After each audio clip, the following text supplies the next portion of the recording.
Hello guys, इस video में हम 3 क्वेश्चन करेंगे। क्वेश्चन नंबर 8, 9 और 10। तो क्वेश्चन नंबर 8 है हमारा, इतिहास की सबसे बड़ी ग्रास सेल के कोई 2 परिणाम लिखिए। ये क्वेश्चन नंबर 8 है। छोटे छोटे क्वेश्चन है मगर इम्पॉर्टेंट है। क्वेश्चन नंबर 9, बर्लिन की दीवार के बारे में व्याख्या कीजिए। और क्वेश्चन नंबर 10, दूसरी दुनिया के देशों से आप क्या समझते हैं। तो ये छोटे छोटे 3 क्वेश्चन है मगर मोस्ट इंपॉर्टेंट क्वेश्चन है। तो चलिए स्टार्ट करते हैं। मैं दीपक सिन्हा और आप लोग देख रहे हैं स्टडी नमः। क्वेश्चन नंबर 8 फिर से रिपीट कर देता हूँ। इतिहास की सबसे बड़ी ग्रास सेल के कोई 2 परिणाम लिखिए। आंसर, पहला पॉइंट, महाबिक्री में भाग लेने के लिए अधिकार पत्र नागरिकों को दिए गए। महाबिक्री में, ये महाबिक्री थी किसकी? सोवियत संघ ने अपनी मशीनरियों को बेचना स्टार्ट किया क्योंकि सोवियत संघ अपनी अर्थव्यवस्था का निजीकरण करना चाहती थी। इसलिए उसने अपनी मशीनरियों को बेचना स्टार्ट किया और उस प्रक्रिया को कहा गया महाबिक्री। और महाबिक्री इसलिए कहा गया क्योंकि सोवियत संघ औने पौने दामों पर अपनी मशीनरी को बेच रहा था। तो फिर से रिपीट कर देता हूँ। महाबिक्री में भाग लेने के लिए अधिकार पत्र नागरिकों को दिए गए, परंतु अधिकांश नागरिकों ने इनको काला बाजारियों के हाथों में बेच दिया क्योंकि उन्हें धन की आवश्यकता थी।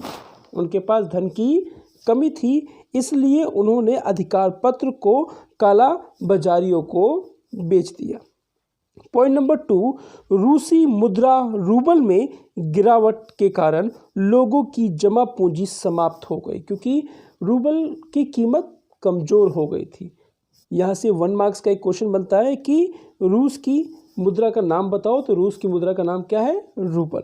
एंड थर्ड पॉइंट लास्ट, रूस में पूरा का पूरा राज्य नियंत्रण ढांचा नष्ट हो गया। तीसरा पॉइंट ये बात कहना चाहता है क्योंकि आप लोगों को मालूम ही है कि सोवियत संघ के अंदर साम्यवादी व्यवस्था थी और साम्यवादी व्यवस्था के अंदर सुई से लेकर हवाई जहाज तक का निर्माण किसके हाथों में था? राज्य के हाथों में था। तो पूरा का पूरा राज्य नियंत्रण ढांचा क्या हो गया था? नष्ट हो गया था।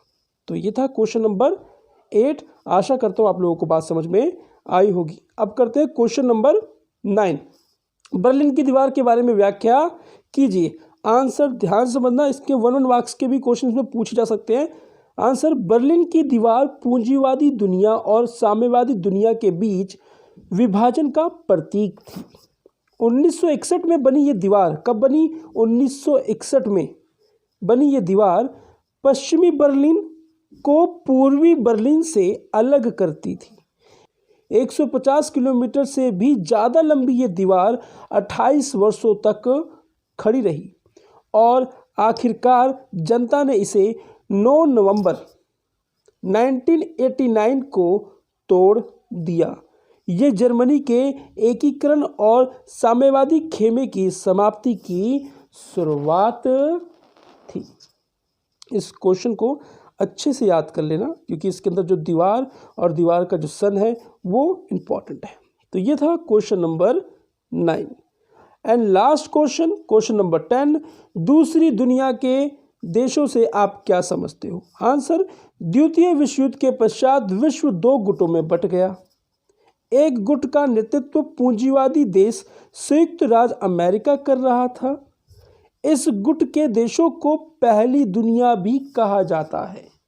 ध्यान से समझना, अमेरिका जिस गुट को लेकर चल रहा था उस गुट के देशों को इकट्ठा किया जाए तो पहली दुनिया कहा जाता है।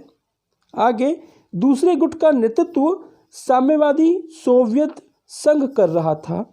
इस गुट के देशों को ही दूसरी दुनिया कहा जाता है।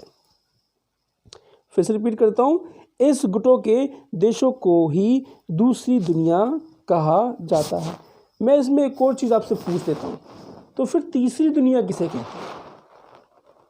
अगर आप लोगों को आंसर मालूम है तो मुझे कमेंट बॉक्स में बताइए कि तीसरी दुनिया किसे कहते हैं। पहली दुनिया हमें मालूम चल गई अमेरिका, दूसरी दुनिया सोवियत संघ, तो तीसरी दुनिया किसे कहते हैं।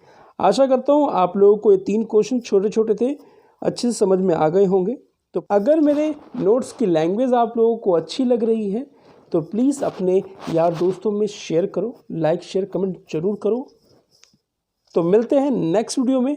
अपना और अपने परिवार का ध्यान रखें। जय हिंद, जय भारत।